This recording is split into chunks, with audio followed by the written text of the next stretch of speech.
If you want to walk on water, you've got to get out of the boat.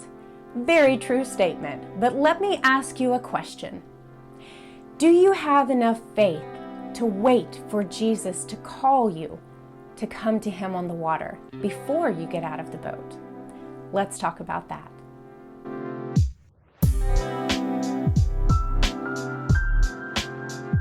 Hey friend, thank you so much for joining me in this new video series where we are talking about the passage of scripture in Matthew chapter 14 verses 22 through 33 and trying to understand what we can learn about fear, faith, focus, and freedom.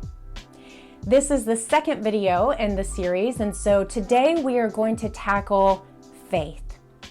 We're going to talk about, well, let me ask you some more questions first. What's your level of faith? What is your faith in? And how can we build and strengthen our faith? Our topic for discussion. So let's dive in, pun intended. So we're going to focus heavily on verses 27 through 29 in this video. And we're going to look at the example that Peter gives us. It's Peter's example of his faith in Jesus. The passage reads, "But Jesus immediately said to them, 'Take courage, it is I, don't be afraid.' 'Lord, if it's you,' Peter replied, 'tell me to come to you on the water.' 'Come,' he said.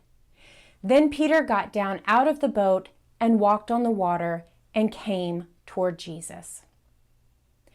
It must have taken a massive amount of faith to get out of that boat on rough waters in strong winds and attempt to do something that is humanly impossible, defying all of the natural laws of, say, gravity. People don't just get out of a boat and walk on water. People get out of a boat and they fall into the water. So what we have here, this example that Peter, this is an example of a divine experience, a divine moment, something that can only be attributed to Peter's absolute, pure, unhindered faith in Jesus, to obey that command to come to him on the water. In that moment, there was nothing, absolutely nothing, interfering with Peter's faith and his trust in Jesus. No negative thoughts, no questions, no doubts, no worries, no fears, I can't do that, right? No boasting, watch me. Just faith. Just pure faith. Verse 29 says, Peter walked on the water and came toward Jesus. Now, we don't know how far away Jesus was, and we don't know how long Peter walked on the water. But the distance is not what's important. Peter's faith is what's important. And it's important for us to acknowledge and take to heart that Peter didn't just recognize that it was Jesus and jump out of the boat and go run over there. But he first asks for direction. Lord, if it's you, tell me to come to you on the water. Then he waits for Jesus to respond affirmatively, come. Then Peter gets down out of the boat. So many times we try to jump out of the boat and run towards something that we think we want. Think of like shiny object syndrome, right? Here we're going along, oh no, that looks great, let's go over there. And often that ends poorly for us. And we'll be very kind with our words here and we'll call those learning experiences. But what if we first asked for direction? What if we first were to ask, Lord, if this is what you want me to do, or if this is where you want me to go, tell me to move forward. And then wait on the Lord. Wait to receive that confirmation before you hop out of the boat. Now, sometimes that confirmation will come quickly and we can act now, but sometimes it's going to come more slowly, or maybe not even at all, because the timing isn't right, or maybe we're trying to move in a direction that God doesn't mean for us to go. In Psalm 27, verse 14, it says, "Wait for the Lord, be strong and take heart and wait for the Lord." That's encouragement for us. Unfortunately, we don't want to wait. In our microwave, nanosecond society today, we don't want to wait. We want the answer and we want it right now, and it better be the answer that we want. Can anyone relate to that? But learning to wait for the Lord, it builds your faith and it builds your trust in all that He has for you. So we must learn to wait on the Lord.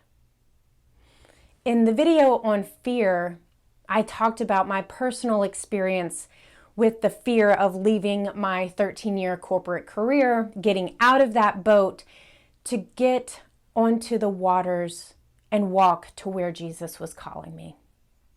It's been almost a year since I left that job, which is absolutely amazing. Thanks be to God. Now, things still don't look the way that I thought that they would. And truth be told, they may never look the way I thought they would when I stepped away, when I stepped out of that boat. But my faith and my trust has been multiplied exponentially, and it continues to deepen and grow as I continue on this journey. And I would not have that. I wouldn't have that if I had stayed in the boat. Peter's faith in this moment, in the moment where he steps out of that boat, when Jesus tells him to come to him, in that moment, his faith replaced any fear, anything, any doubt, anything that he had about what was happening. And that, my friend, that is how we push through and how we overcome our fears. We do it through our faith. Our faith has to be greater than our fears so that we will get out of the boat of comfort, out of the boat of complacency, so that we will gain, so that we will display, so that we will muster the courage to get out of the boat and walk on the water to where Jesus is calling us, to what He is calling us to accomplish on this side of heaven. Doesn't mean that the fear is not going to be there. It just means that our faith has to be that much bigger than our fear. And when we do that, we build, we grow, we cultivate, we enlarge, we increase our faith just a little bit more each time. Now, I have a couple of thoughts about what Jesus says to Peter when Peter sees the wind and then he begins to sink and Jesus reaches out His hand to pull him back up out of the water. He says, "You of little faith." And then, "Why did you doubt?" You of little faith. In that moment that Peter stepped out of the boat, his faith was at least the size of a little mustard seed. In Matthew chapter 17, verse 20, Jesus says, "I tell you the truth, if you have faith as small as a mustard seed, you can say to this mountain, 'Move from here to there,' and it will move. Nothing will be impossible for you." Through Peter's little faith, through his little, small, tiny mustard seed faith in Jesus, He accomplished what no other human being has. But there's the flip side. Why did you doubt? Imagine for a moment everything that Peter would have accomplished if his faith had been a little bigger than a mustard seed. So I ask you today, where is your faith? Is it in your job, your source of income, whatever that is? Is it in your spouse or your relationships? Is it in your own ability and talents and gifts? Or are you truly putting your faith in Christ alone? Are you fully surrendered to His will for your life? Are you in partnership asking, Lord, what will you have me do? What's my part? And then trusting that He will accomplish His. Are you obedient to the leading of the Holy Spirit? Are you listening to discern the call of God and resisting the distractions and the temptations and the shiny objects of this world? Or are you in the practice of give and take back? Do you surrender your worries and your concerns to God and say, Lord, I lay it all at your feet, and then try to take them back? Do you trust Him enough to do His part when you surrender it all to Him?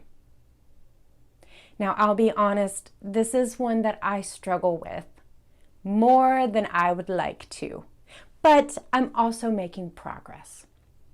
And you see, that is the beauty of building trust and growing your faith. We are not perfect, and we will not be. Despite,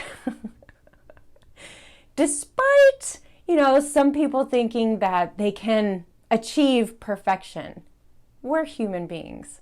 That's not in the cards for us this side of heaven. But what we are capable of, we may not be capable of perfection, but what we are capable of is progress. We are very capable of progress. We are very capable of seeking Him first. We are very capable of crying out to the Lord and asking Him for help. And God is gracious to us. He hears us. He has unlimited compassion for His children, and He is willing to help us. Just know that it might not look the way we imagine or the way we think we want it to look. God is not a genie granting wishes when you rub the magic lamp. He is not our servant. He is not our butler. He's not here to cater to our every desire and make sure that we are simply comfortable in this life. He is just and He is faithful. And it pains Him to see His children struggle because of our own poor choices. But He will allow that struggle for as long as it's needed to draw us closer to Him. A choice that each one of us has to make. Will we draw closer to God and seek His will for our lives? Will we deepen our faith in Him? Will we strengthen our trust in Him? Or will we choose to pull away and instead seek the temporary comforts of this life? It's a good question to meditate on for a little while. Which direction are you going? Are you drawing nearer to God? Are you seeking His will for your life? Or are you pushing further away because the distractions, the comforts of the world seem like a better choice in the moment? So let's talk about how to strengthen and grow our faith. Let's talk about that for just a minute. By building and deepening our relationship with God, that is how we strengthen and grow our faith. Read, study His Word, talk to Him in prayer. God desires to have the most intimate relationship with you, where you can talk to Him about anything and everything, not just the big stuff that bothers you and troubles your mind, about everything, everything. Every struggle, every praise, every question, every worry, every doubt, every excitement, all of it. He wants to talk to you about all of it. He wants to hear what you have to say about all of it. Thank Him, praise Him, meditate on His Word. Because it's not just about your intellectual knowledge, right? Like you can study and you can know your Bible history and you can memorize verses, and that is all excellent, but it's pretty pointless absent the relationship. Knowing up here and knowing Him in here are two very different things. Very different things. And just like any relationship, this is not intended to be all one-sided. You may get really good at sending up your prayers and sending up your requests and sending up your, complaints and your worries and your concerns. But my friend, there should also be an abundance of gratitude and praise when you sit down in your prayer time. We have so much to be grateful for in our lives every single day, every single one of us. And I don't care what your situation is. If there is air in your lungs and you are breathing, you have something to be grateful for. And even if you feel like that's all it is in this moment, thank Him for the breath in your lungs. And then let it build from there. Gratitude is an amazing practice that grows as you continue to build upon. And you'll find yourself sooner or later, if you practice it long enough, you'll find yourself thanking Him for just about everything. Thank you for the sunrise. Thank you for the pollen, even though it is giving me a really hard time. Thank you for the incredible way that you make all things come to life in the springtime. Yes, you use pollen to do it. No, I'm not a big fan of pollen. Pollen's just really not a big fan of me, I guess. But I'm so grateful that it's here because of what comes from it. Even in your struggle, even in your difficulty, even in the difficulty, if nothing else, thank Him for being there with you. Even if you can't see Him, you can't hear Him, and He feels like He's far away, He's not. He's right there with you. Thank Him. Thank Him for His guidance. Ask Him for His guidance. Ask Him to show you the direction that He would have you go. And then build your faith by taking that next step forward. Our prayers are a way of us to talk to God. Having some meditation, some quiet time where you're not distracted by everything else, that's our opportunity to listen for a response. That's our opportunity to wait on the Lord. I hope you'll join me in the next video in our series where we are going to be talking about our focus. Thank you so much for being here with me, and I will see you next time.